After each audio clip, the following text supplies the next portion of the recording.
peut-être la même.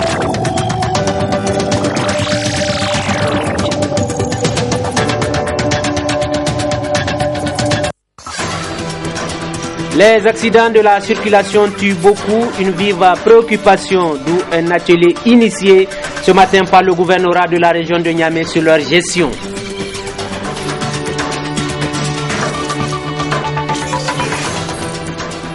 Ils sont plusieurs jeunes diplômés en formation dans l'optique de développer des idées de projets d'entreprise. L'initiative est celle du PRODEC.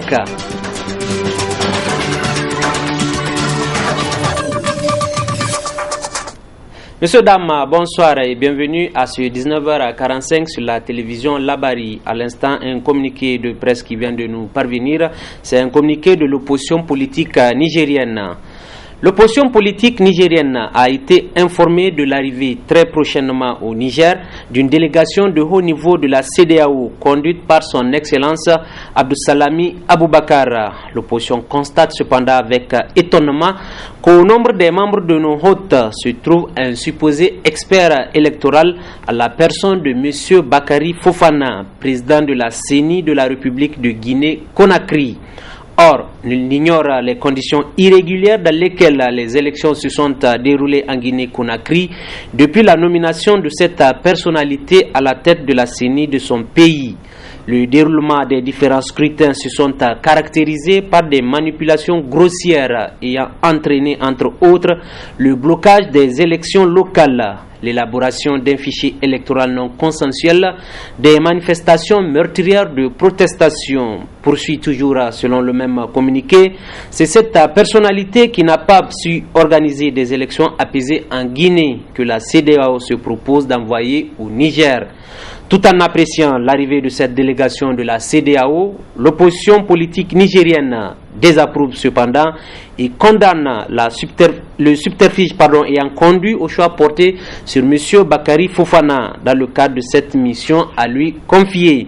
Car pour l'opposition nigérienne, s'il est vrai que notre processus électoral a besoin de toute expertise pouvant permettre l'organisation d'élections transparentes, justes et apaisées, il n'en demeure pas moins que cet expert doit inspirer la confiance de toutes les parties. Fait à Niamey le 7 décembre 2015 pour l'opposition politique, le chef de file de l'opposition, El Hadji Seni Oumarou. À l'instant, je vous l'annonçais dans les titres, la salle du gouvernorat de Niamey a servi de cadre ce matin à un atelier. C'est sur la gestion de la sécurité routière dans la région de Niamey. Une rencontre qui vaut son pesant d'or au regard du nombre élevé d'accidents dans la capitale et qui cause d'énormes préjudices. Le pendant ce compte rendu de la rédaction. Les statistiques sont formelles mais aussi et surtout accablantes.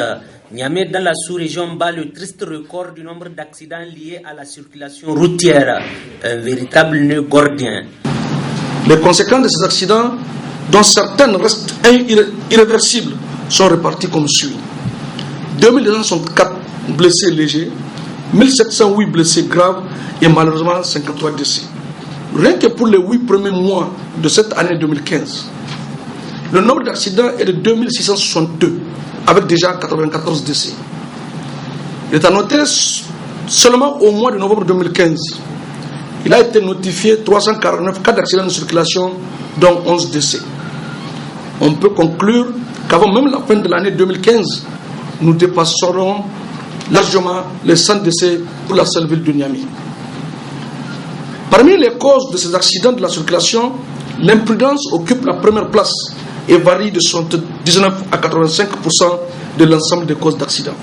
La situation prend des proportions inquiétantes, d'où toute l'importance de la présente rencontre entre autorités régionales et acteurs de la circulation routière.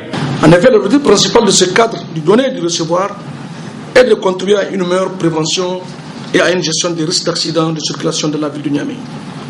Plus spécifiquement, nous espérons aboutir au cours de cet atelier à des stratégies efficaces et pérennes de prévention et de gestion des risques d'accidents de circulation dans la ville de Niamey, à restituer et valider les résultats du voyage d'études sur la mise en place d'une base de données des accidents de la circulation dans la ville de Niamey effectuée en Côte d'Ivoire par la direction régionale de l'Institut national de la statistique, à formuler des recommandations à l'endroit de la ville et aux décideurs en charge du secteur du transport, Les accidents de la route, tout le monde est interpellé car devenu un problème inquiétant de société. Les accidents concernent toute la société. À titre illustratif, un seul cas d'accident mobilise les usagers, les sapeurs-pompiers, les hôpitaux, les parents, la police, les assureurs et même les curieux passants. Et demande beaucoup de moyens financiers dont la réparation des dommages, les ordonnances médicales, l'hospitalisation des blessés. Nous sommes donc interpellés, mesdames et messieurs, et nous ne devons point faillir. Au vu de la qualité des participants ici présents, je n'en doute point de l'atteinte des résultats assignés à cette rencontre. L'appel semble être entendu au regard de la participation des acteurs à cet atelier, à l'issue duquel sortiront des recommandations fortes qui certainement ne manqueront pas d'être appliquées. La Chambre de commerce, d'industrie et d'artisanat du Niger, en partenariat avec le projet de développement des compétences pour la croissance PRODEC, organise depuis ce matin un atelier de formation de 10 jours à l'intention des jeunes diplômés du supérieur de la région de Niamey. Objectif, outiller ces jeunes diplômés à développer les idées de projets d'entreprise. Mamoudou Souley et Nasser Dantofo. Ils sont au total 110 jeunes du niveau supérieur de la région de Niamey qui vont bénéficier durant 10 jours d'une formation en entrepreneuriat. Une formation qui rentre dans le cadre de la mise en œuvre concrète du partenariat entre la Chambre de commerce et le PRODEC, dira le coordinateur national du PRODEC. Les sessions de formation en entrepreneuriat qui vont être organisées à votre profit constitueront pour vous un levier d'une grande importance en ce sens qu'elles vous permettront d'être bien outillés pour concrétiser votre rêve, celui de vous installer à votre propre compte en créant vos propres entreprises. Je vous demande par conséquent d'être non seulement assidus, mais aussi de suivre avec toute l'attention requise les séquences qui vous seront développées par les formateurs expérimentés afin d'acquérir les connaissances indispensables à la mise sur pied et à la gestion efficace des entreprises qui seront les vôtres. Pour sa part, le secrétaire consulaire a exhorté les apprenants de suivre avec intérêt les modules qui leur seront présentés. Jeunes apprenants, je vous demande de saisir cette opportunité pour que plus tard, vous soyez en mesure de participer activement à la croissance économique de notre région en général et à la promotion de votre propre entreprise en particulier. À cet effet, je sais que je peux compter sur vous, chers apprenants, pour suivre avec abnégation et assiduité la formation qui vous sera dispensée dans l'intérêt de vos activités présentes et futures. Ayez donc une oreille attentive tout au long de cette formation qui vous permettra d'enrichir et d'approfondir vos connaissances. Pour ma part, je puis vous assurer du soutien et de l'accompagnement de la Chambre de commerce pour la réussite de vos futurs projets. Au sortir de cette formation, les participants seront aptes à développer des idées de projets d'entreprise, à connaître les étapes et contenus des plans d'affaires et à maîtriser la solidité et les avantages des projets à réaliser en vue d'attirer les partenaires potentiels. C'était là un compte rendu de Mamoudou Saleh et Abdel Nasser Seydou. Cela dit, un atelier national sur la mutualité auquel plusieurs pays de l'Afrique de l'Ouest y prennent part. L'initiative émane de l'Union africaine de la mutualité et c'est l'hôtel Africa Hall qui a servi de cadre. Le résumé de cette rencontre avec nos reporters Nasser Dantofou et Aboubakar Souley. Promotion de la mutualité sociale au Niger et état des lieux, perspective plaidoyer pour la mobilisation des acteurs et partenaires. C'est le thème de cet atelier qui vise à fédérer les actions dans le domaine de la protection sociale pour en faire un mouvement mutualisé dans l'espace Afrique de l'Ouest. L'intérêt de cet atelier tient à deux niveaux. D'abord, les valeurs que le mouvement mutualiste défend, à savoir faire en sorte que les populations elles-mêmes, par le rassemblement, par des cotisations préventives, par le fait qu'elles-mêmes décident de l'orientation, de la gestion, du contrôle, de leurs propres outils, qu'elles définissent elles-mêmes leur propre panier de soins et que elles-mêmes mettent en œuvre ce palier nécessaire et ses partenariats avec les professionnels de la santé. De par cette valeur de gestion participative, de par la valeur que le mouvement mutualiste est un mouvement démocratique, de par le fait que le mouvement mutualiste défend les valeurs de la non-lucrativité. C'est une société de personnes, c'est une société qui appartient à la collectivité, il n'y a pas d'actionnaire et il n'y a pas de partage de dividendes.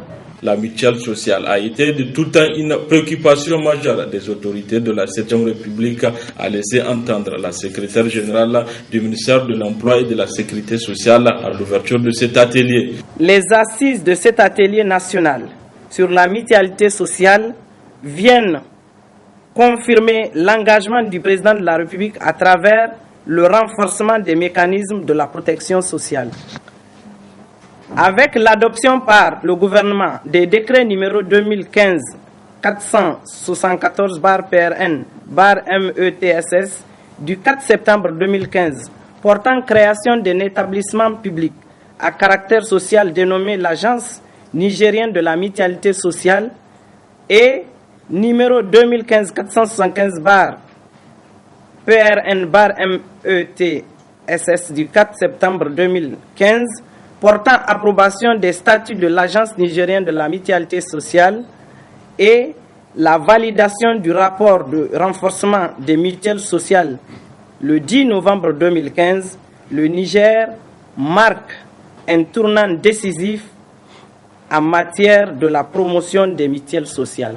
Notons qu'auparavant, plusieurs interventions se sont succédées, notamment celle du point focal du Niger qui a souhaité la chaleureuse bienvenue aux participants et l'intervention du coordonnateur de la protection sociale au Niger qui a retracé les actions déjà menées au Niger dans le cadre de la protection sociale.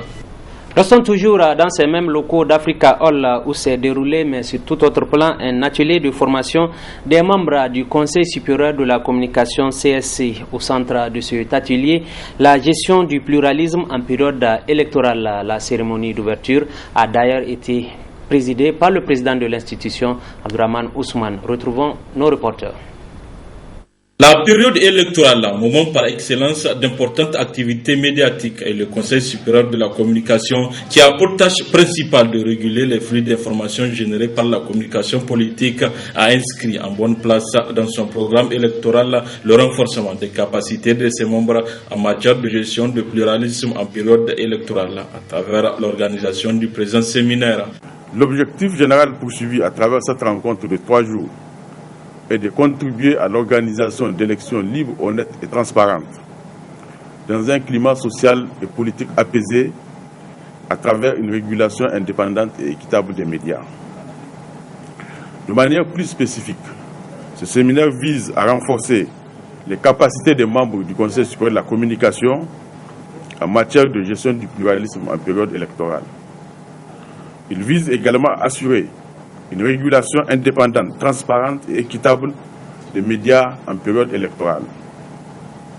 Il vise aussi à garantir l'accès équitable des partis politiques et des candidats aux médias publics et privés et de veiller à l'expression pluraliste des opinions dans ces mêmes médias. À travers cette formation, les membres du CSC seront outillés sur le rôle de l'instance de régulation des médias dans le processus électoral, les modalités de production et de diffusion des messages des partis politiques et des candidats, l'équité dans l'accès aux médias des partis politiques et des candidats, le règlement d'éventuels différends entre les partis politiques et les médias. Cette formation sera animée par un Burkinabé, expert en gestion de pluralisme en période électorale. Je m'appesantirai à évoquer les fondements de la régulation, pourquoi réguler, comment réguler, quelles sont les contraintes à la régulation, quels sont les aménagements qu'on peut apporter pour outiller les membres du Conseil afin qu'ils puissent faire face avec assez de bonheur aux prochaines échéances qui sont inscrites dans l'agenda politique de votre pays.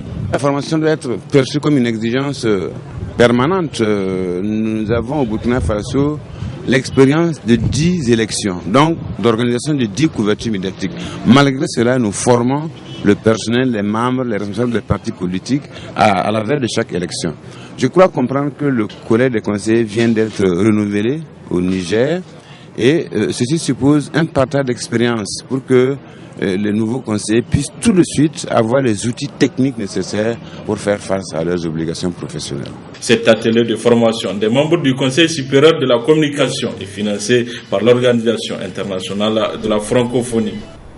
Je vous redonne la lecture de ce communiqué de l'opposition politique nigérienne. L'opposition politique nigérienne a été informée de l'arrivée très prochainement au Niger d'une délégation de haut niveau de la CEDEAO conduite par son Excellence Abdussalami Aboubakar. L'opposition constate cependant avec étonnement qu'au nombre des membres de nos hôtes se trouve un supposé expert électoral en la personne de M. Bakary Fofana, président de la CENI de la République de Guinée-Conakry. Or, nul n'ignore les conditions irrégulières dans lesquelles les élections se sont déroulées en Guinée-Conakry depuis la nomination de cette personnalité à la tête de la CENI de son pays.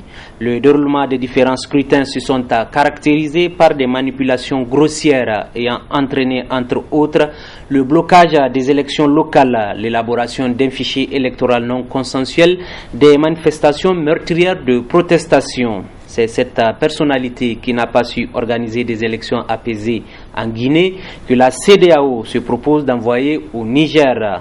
Tout en appréciant l'arrivée de cette délégation de la CEDEAO, l'opposition politique nigérienne désapprouve et condamne le subterfuge ayant conduit au choix porté sur M. Bakary Fofana dans le cadre de cette mission à lui confiée.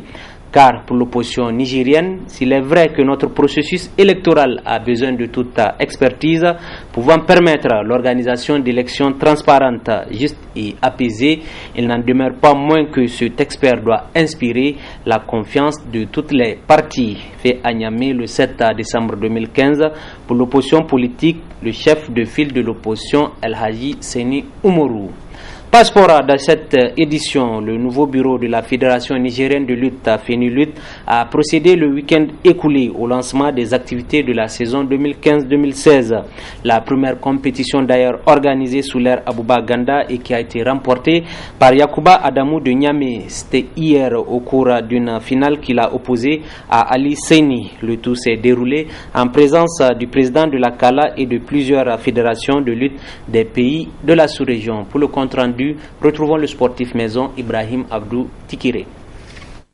Pour sa première activité après son élection, le nouveau bureau de la Fédération nigérienne de lutte traditionnelle dirigé par Alhaji Aboubakar Seydou Ganda a procédé le week-end écoulé à l'arène des Jeux traditionnels de Niamey à l'ouverture de la saison sportive 2015-2016 par un tournoi de 2 jours.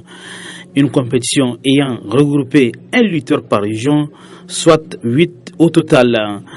Dans l'heure de jeu, Yacouba Adamou de Niamey a dominé ses adversaires en remportant le trophée accompagné d'une enveloppe.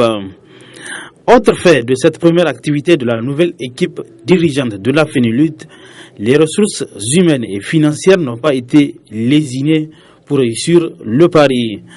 La présence à Niamey du président de la Confédération africaine de lutte associée CALA Afrique, des présidents des fédérations de lutte de Togo, Mali, Burkina Faso et Bénin témoignent de la gratitude de ces personnalités au président Oubaganda. La fête a été belle et les invités de la FENILUT ne manquent pas d'éloges au président Oubaganda et à son équipe. Je félicite mon frère et mon ami, le président actuel de la fédération nigérienne de la lutte associée. Et en même temps, quand on dit la lutte associée, c'est la lutte traditionnelle, la lutte olympique. Je le félicite parce qu'il a créé un bon départ. Il a créé une stratégie pour restructurer la lutte au niveau de Niger. Cette occasion, c'est le départ. On va avoir beaucoup de surprises avec Aboubakar.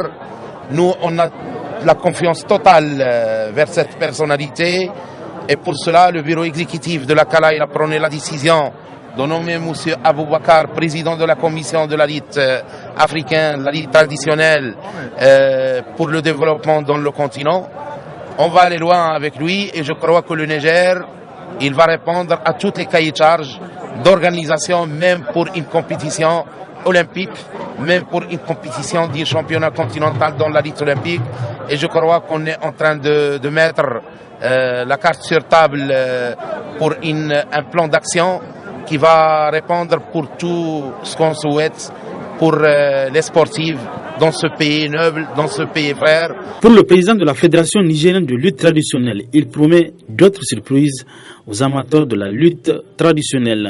Le président de la CALA qui vient de me nommer, ou bien la CALA qui vient de me nommer président de la commission de lutte traditionnelle du continent africain. Donc c'est un honneur pour notre pays. Et ça veut dire que le président Abouba Ganda est revenu en grand. Et pas de géant, titre géant. Deux Nigériens viennent de bénéficier de bourses pour aller au Maroc à un stage offert par le président de la CALA. Tout à fait. Ils vont faire le Maroc et l'Iran pour participer directement au championnat d'Afrique. Alger après Égypte après Alger. Côté distinction et décoration, la CALA a décerné un trophée aux plus hautes autorités de notre pays, puis promu le président de la Fédération de lutte, Abouba Ganda, comme président de la commission de lutte africaine à la CALA. Une promotion pour le nouveau patron de la lutte nigérienne qui n'a plus droit à l'erreur.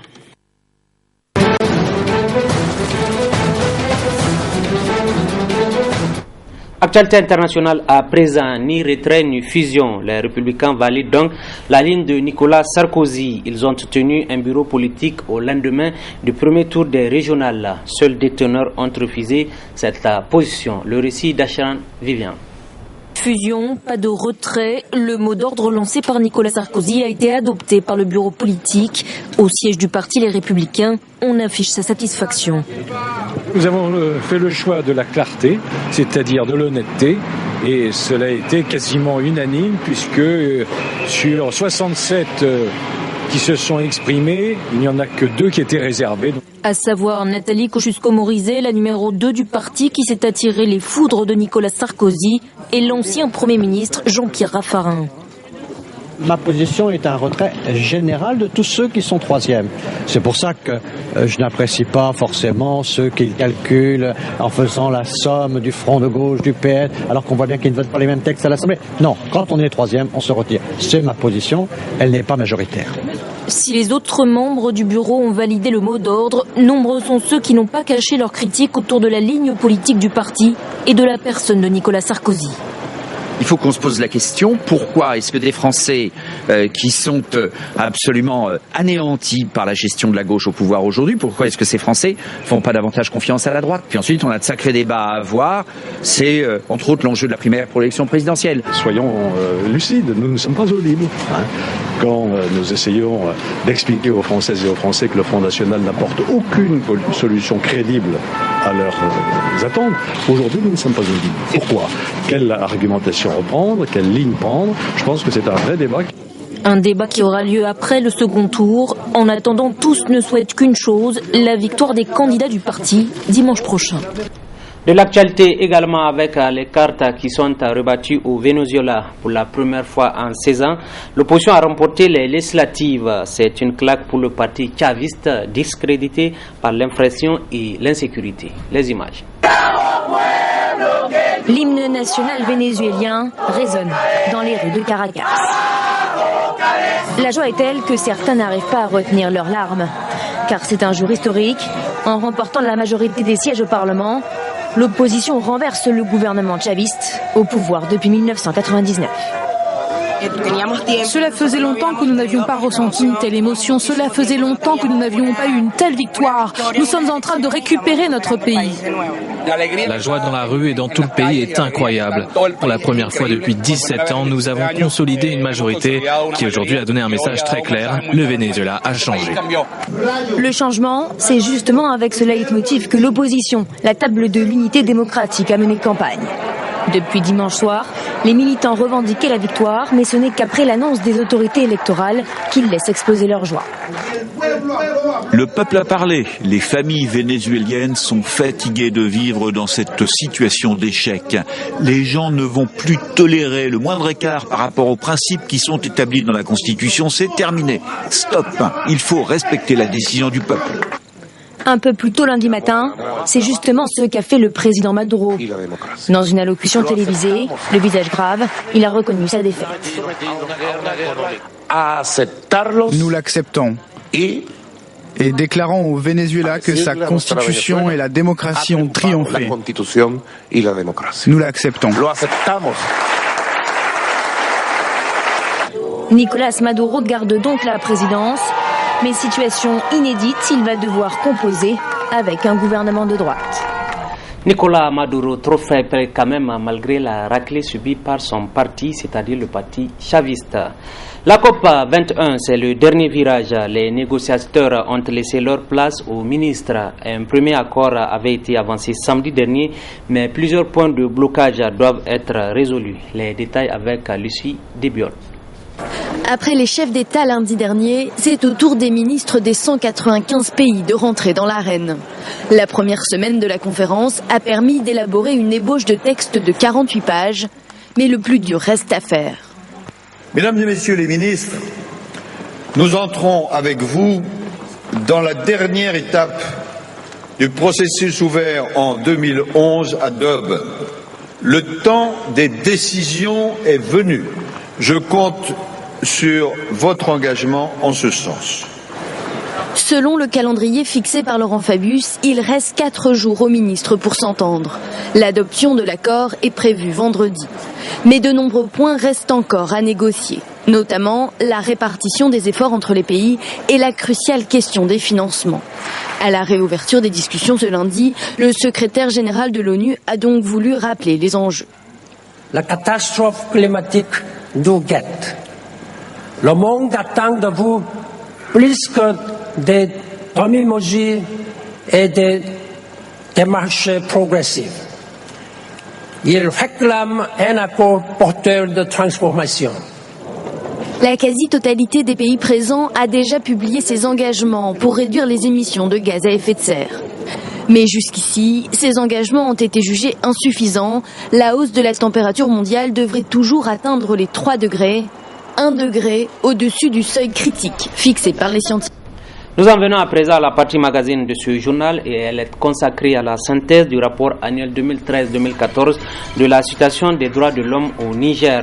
Il s'agit d'un exercice effectué la semaine dernière, il vous souviendra, par le président de la Commission nationale des droits humains CNDH à la personne du professeur Khalid Ikri. Très bonne réception, au revoir.